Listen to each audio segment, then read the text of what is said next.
Throughout history, there has been a co-evolution of mathematics and art inaugurated when the first geometric patterns emerged. Generative art describes all the art practices in which an autonomous process or an autonomous system is used. While most mathematical art resorts to some type of procedure, math arts is outside the scope of this class, so we will only focus on the parts of mathematics that are really most relevant to generative arts and computational creativity. Generative art implies that the artist sacrifices, or more accurately delegates, some control in favor of a process. Probably the oldest, simplest, and surely the most common way of doing this is by using chance operations and randomness. While there are many ways to use chance as one of the elements of control of a process, the following pattern is common. The artist defines a space with various parameters that can take values within a certain ranges. These values are then randomly selected and an instantiation of the artwork is completed. We all think we know what randomness, sometimes called chance, is, but in fact it comes in very many flavors. Randomness is observed in a sequence when order and patterns seems to be lacking. The notion of a random number is central in both mathematics and computer science. One simple way to define randomness is in a mathematical way. Let's consider a variable x defined over a discrete set of options, its domain dx. Then, the notion of a random draw means that all the options from the domain dx are equally probable. We call that a random draw under equiprobability. The production of truly random numbers is not straightforward at all. Sources of randomness can be manually produced. Through the ages, humans have developed many mechanical ways to generate randomness. Rolling a dice is a good example. In this case, the variable is the face that will come up, and the options and domain of the variable are the 6 sides of the dice. Flipping a coin, a ball in a roulette wheel, or even shuffling a game of cards are other mechanical ways to generate randomness. But these manual ways to produce randomness are not very convenient. We might want many numbers quickly and in digital form. In other words, we want the computer to generate randomness for us. And in order to get a random number in a computer, you can memorize a table with random numbers that were manually produced. In fact, before computers, there were books filled with random numbers, like this page from the 1 million random number book. These were useful when one wanted to use unbiased sequences of random numbers. Another way to get random numbers in a computer is to interface the computer with the mechanical physical world and measure an actual physical phenomenon that is supposed to be random. For example, we can measure atmospheric noise, like the site random.org, thermal noise, cosmic background radiation, or any other natural source of entropy. But the most common and convenient way to generate randomness in a computer is to generate it from scratch using an algorithm. While it is very difficult to guarantee that these are truly random numbers, there have been a number of pseudo-random numbers generators that are based on sophisticated algorithms. Some are based on equations or chaotic systems, such as cellular automata, which we will study later in this class. In this case, we take a seed number that is itself random or always changing, like the last 3 digits of the amount of time since the computer was started in milliseconds. The number is considered pseudo-random because the sequence will be the same for a given seed, but with a different seed, we get a different, unpredictable, and therefore random numbers out of the system. These pseudo-random number generators are the ones we have access to, for example, with the random object in Max. More generally, in mathematics, the theory of probabilities is the main framework for chance events. It originated in the formalization of gambling and lotteries. The everyday meaning of randomness, hazard, and chance corresponds to the idea of equiprobability of the possible outcomes. as we used in our definition of random draw and of a random number. Here we have a graph showing the various possible outcomes and the probability for each outcome. We see that with an unbiased six-faced dice, all the faces have the same probability of coming up. Probability theory allows us to go further by talking about probability distribution, where we keep the notion of chance, but the various outcomes have varying likelihoods or probabilities. In essence, a random variable in probability theory is a variable that can take a number of values according to a given probability distribution, known or unknown. The probability distribution gives the likelihood of each possible value of a random variable. These probabilities need to sum to 1, which means that eventually one of the outcomes will happen. There are an infinite number of probability distributions, but dozens of them are useful enough to have names, and a few of them are very famous. We will not survey all the probability distributions, but we can take a couple of examples. Many processes involving chance behave according to well-known distributions. We have the uniform distribution. This is a flat distribution, and it is what we mean by random in the everyday sense, where every outcome is equally probable, as in our dice rolling example. Interestingly, humans are not very good at generating randomness. They are not by nature good at providing an approximation of the uniform distribution, which is why we need artificial means to access true randomness. You have the Bernoulli distributions, where there are two outcomes, one with probability p and the other with probability 1 minus p. For example, flipping a coin is a process that follows a Bernoulli distributions with p equal to 0.5. Then you have the binomial distribution, which gives the probability of getting x successes in a series of n yes and no, or success and failure experiments.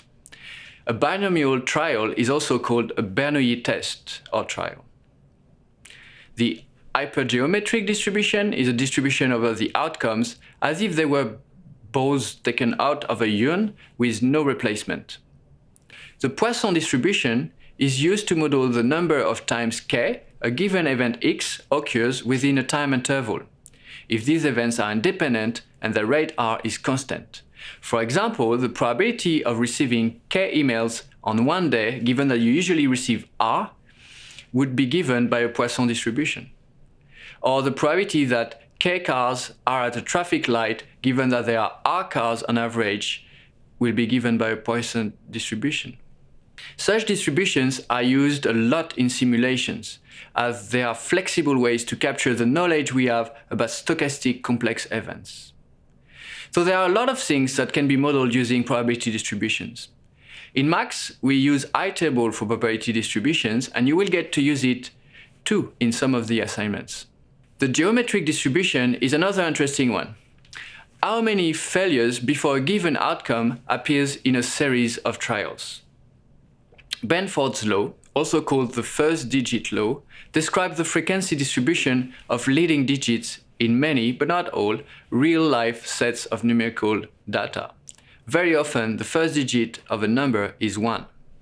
Probability distributions operate over a domain with a discrete number of possible outcomes for a random variable.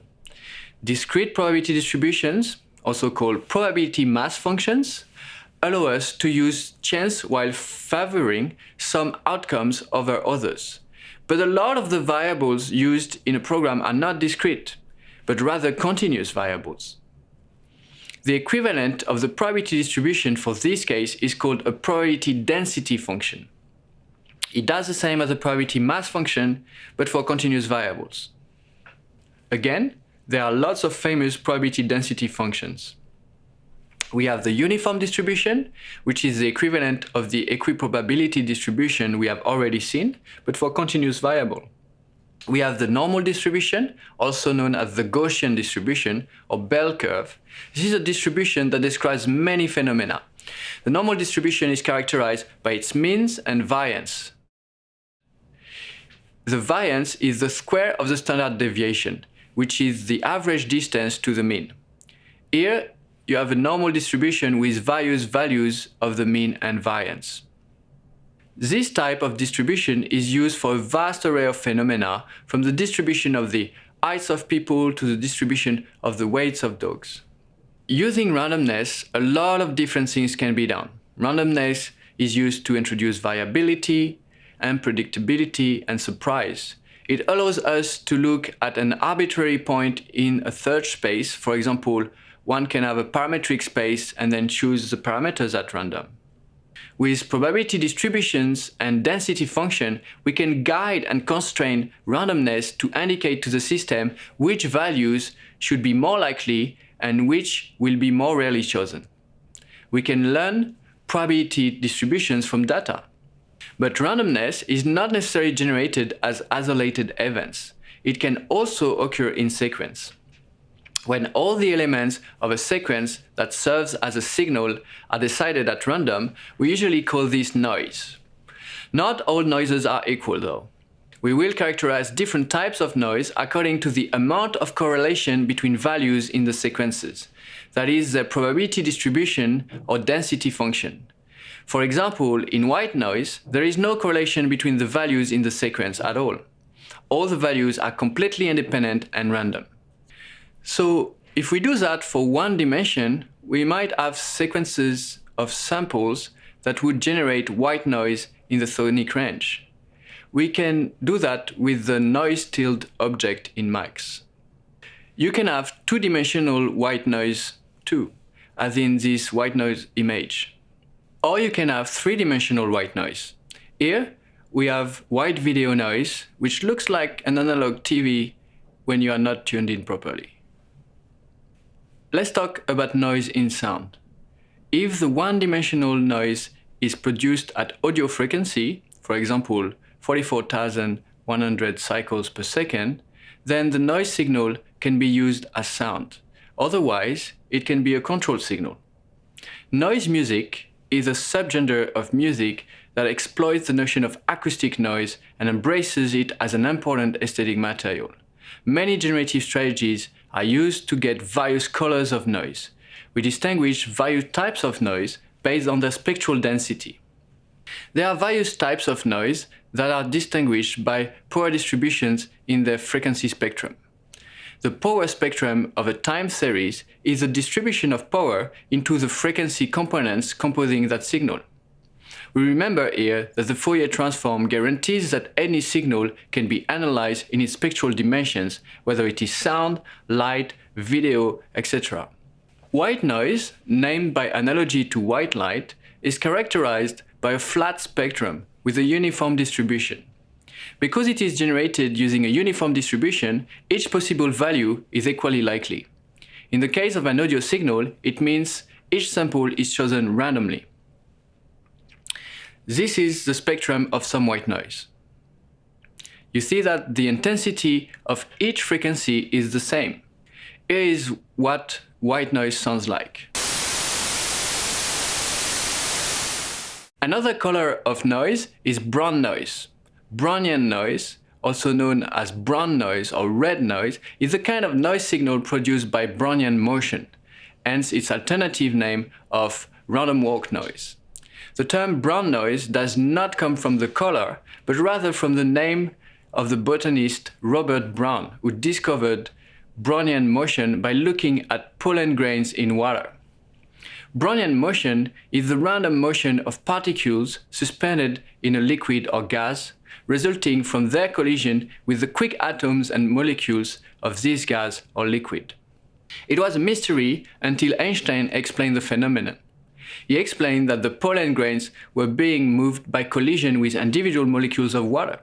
This was considered to be evidence for the existence of atoms and molecules, and thus a support for particle theory. When it is observed in one dimension, it is audio noise. Here we can listen to brown noise. It has less treble than white noise, and you can see that the frequency spectrum of brown noise is quite different from that of white noise. Brownian motion also exists in two dimensions, and it occurs in three dimensions as well, with Brownian textures. Here, is an example of a Brownian texture.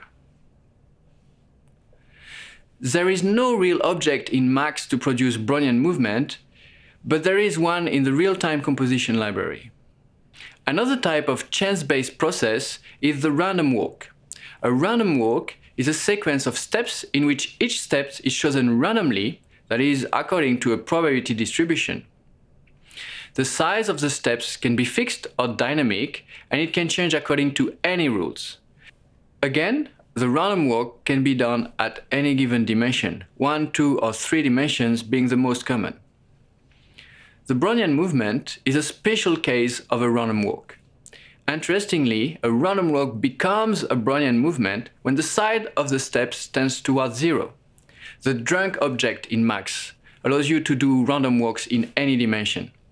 Pink noise, or 1/f noise, is a signal or process with a frequency spectrum such that the power spectral density, the energy or power per hertz, is inversely proportional to the frequency. Like any other noise, you can generate it in any dimension. Here is an example of pink noise generated in one dimension. It is compared with white noise on one end and brown noise on the other end. Here you can see the spectral density of the 3 types of noise.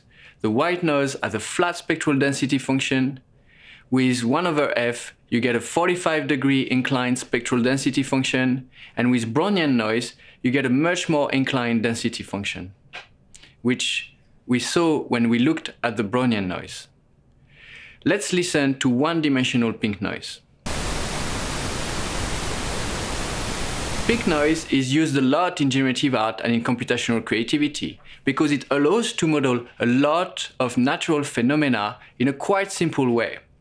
It has been observed, for example, that a lot of phenomena like the frequency distribution of a vacuum tube or semiconductor, the frequency distribution of human heartbeats, the signal of the axons of giant squids, the frequency distribution of electrical activity in the human brain when measured by EMG and EEGs, the frequency distribution of pitches in musical compositions, the frequency distribution of estimations of various phenomena by humans, all of these phenomena tends to follow a 1/f density function and therefore are well modeled by pink noise. There are even more types of noise. So far, we have seen white noise, brown noise, and pink noise. There is also blue and azure noise with a frequency distribution that is proportional to the frequency of the signal. Violet or purple noise seems to be the symmetric opposite of brown noise, and there is gray noise. Perhaps the most recent well-known type of noise is Perlin noise. It resulted from the work of Ken Perlin, who developed it for Disney's computer-animated sci-fi motion picture Tron in 1982. In 1997, he won an Academy Award for Technical Achievement from the Academy of Motion Pictures Arts and Sciences for his contribution to CGI. Perlin noise is a natural-looking noise that allows the simulation of many natural movements and textures, such as marble, flame, smoke, clothes, terrain, or liquids. It is still very popular in the film and gaming industry. There is no max object yet, but we did add an example in the resources developed by Rob Ramirez.